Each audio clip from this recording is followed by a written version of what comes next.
Four, three, two.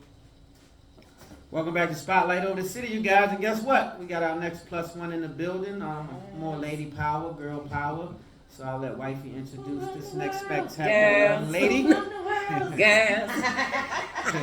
Yes, you all. I love when we can have a show with the women. I love the men too, baby. But it's like girl power type of thing going on in here tonight, and I love it. And again, I met this young lady a few weeks ago at the beginning, probably like the beginning of September or the end of August at the Ubiquitous Women's Expo. Shout out to Micheline Bowman for making sure that I was there and participating in everything. And she blew me away. Just the moment I met her, and that just goes to show you doesn't have to know a person forever to have a certain type of energy and you connect. And also she joined me this week on my Trauma to Triumph platform, and it was amazing. So I can't wait for you all to meet Dr. Shenetta Malkia. Yo, y'all, I love that intro. Y'all make it feel real good. Y'all gotta bring that energy in. I love this. Well, thank you. Thank you so much for being a part of our Spotlight family, and welcome. Thank you. This is absolutely amazing. Like, I was excited earlier this week, but now I'm in the building and I'm like, let's get it. In the building. And so thank you for being a part of Spotlight Over the City. So I caught a glimpse of your energy last week on the trauma. My days run together. So I caught you on air, and I saw the energy, and I saw what you had going on. So I want them to know who you are and what you got going on, because I'm familiar, but they may not be. So they may not be. Just they in may case. not know who the Empowered Life Queen is all about. Yeah. Empowered Life Queen. Let's talk about it. Let's talk about it. So I am Dr. Shenetta Malkia. I am the Empowered Life Queen.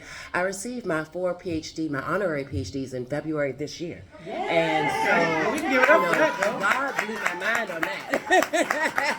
I wasn't expecting that one. So primarily I'm in real estate. I'm a owner broker. I own the PMs of the City Realty, and I own the PMs of the City Property Management Firm. Yes. So when it's not everything real estate, it's everything mental health. And that's where my nonprofit comes in, Empowerment Essence. And that's where we really got into the meat and the potatoes of earlier this week, because I'm a suicide attempt survivor. I've survived domestic violence. And so when I heard the story about this young lady that didn't make it, immediately it took me back into that moment in which I was standing there praying in tongues, asking God to save my life. And I'm thankful that he did. But what I'll say is this: for anybody that's going through domestic violence, I please ask that you reach out for help. Those that you have friends and families that are going through domestic violence, and though they're not listening to you at that very moment, moving the way that you would like them, don't leave them, don't abandon them. Still make sure that you are there for them and you're supporting them, because those are the times when we need you most. Yes. Yeah. Wow. So that story that you heard earlier today. Oh, that thing hit home a little bit. And it's just like, it's so many women that are going through different trials and tribulations. And so for me, that was just in my late 30s. You know, I said that would never be me. I'm never staying with a man that put his hands on me. But God showed me otherwise, because I actually stayed, y'all. Yeah. You know, I stayed. So It for was those good. people who ask the question, why did you stay so long? That's one of the most profound questions that we get in those domestic violence situations. So for those who would ask that, you would say? I would say because I was broken in different areas that I had not touched in my regard to my healing yet.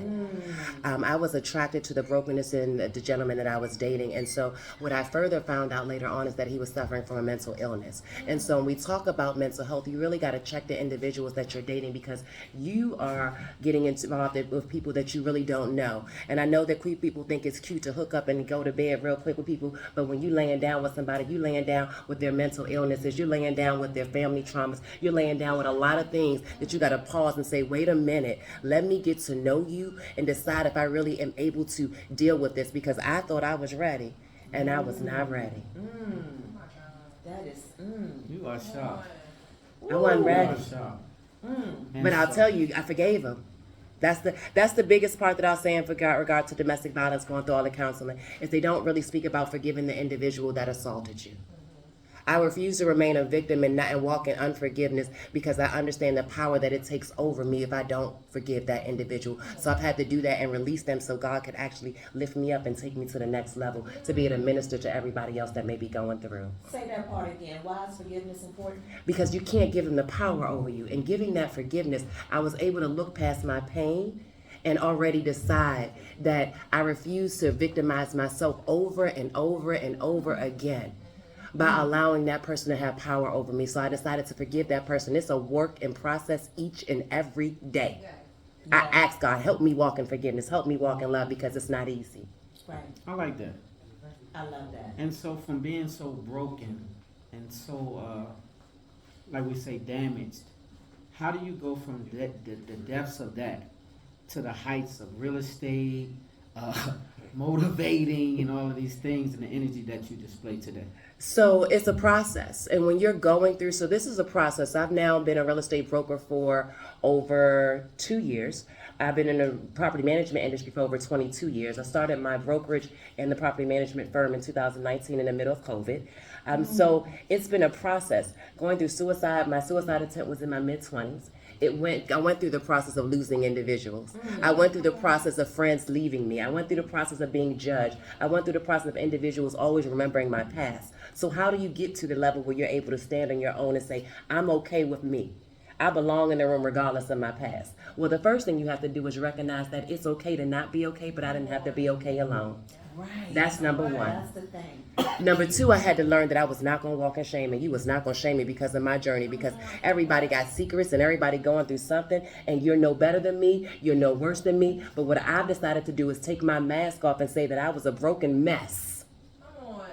A broken mess. And I had to ask God to show me some areas that I had to have healing in. Yes. Because how do you start healing if you don't take the mask off and say, this hurts? I never saw a healthy relationship. You know, I never saw the individuals that made it. I was bullied from the 5th grade to the 10th grade. And so that's why I focus on anti-bullying and suicide prevention. You know, I think about the individuals that said I was nothing and I was going to do nothing. I think about the family members that said you weren't going to make it. They're like, you're just like your daddy. And I thank God for the relationship that I built with my father later on, right before he passed, when he came to save me when I was going through my domestic violence.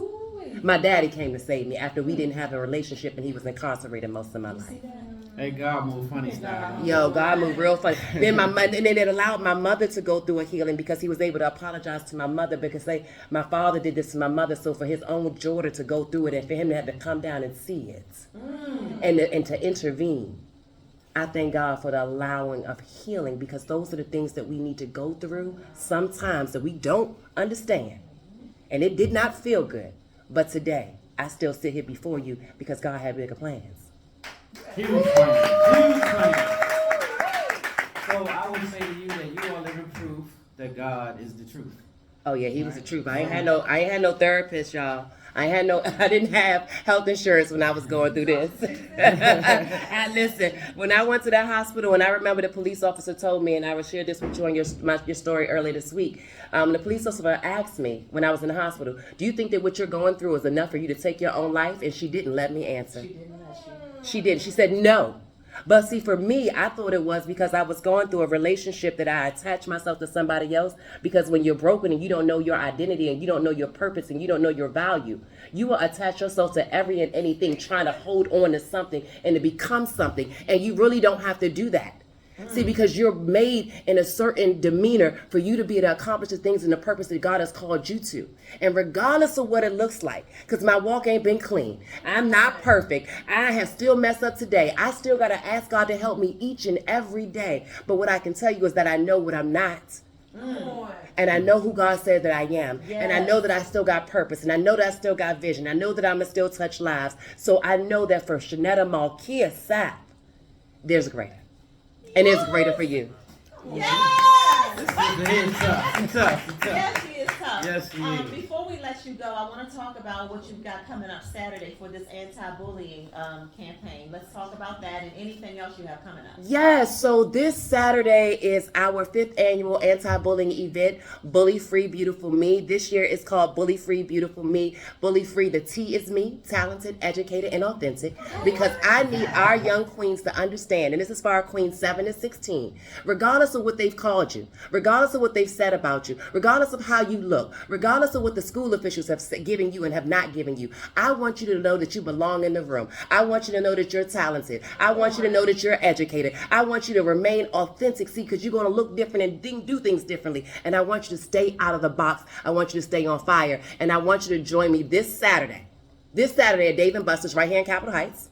And we're going to be there starting at 11:30 a.m. until 2 p.m. It's our anti-bullying conference. Please come through. If you need resources for suicide prevention and anti-bullying, please follow Empowerment Essence. You can visit empowermentessence.org. Now, for my individuals that are in real need help for housing, I can help you get a house. I can help you rent to own. I can show you how to start investing in real estate, start your property management firm. Follow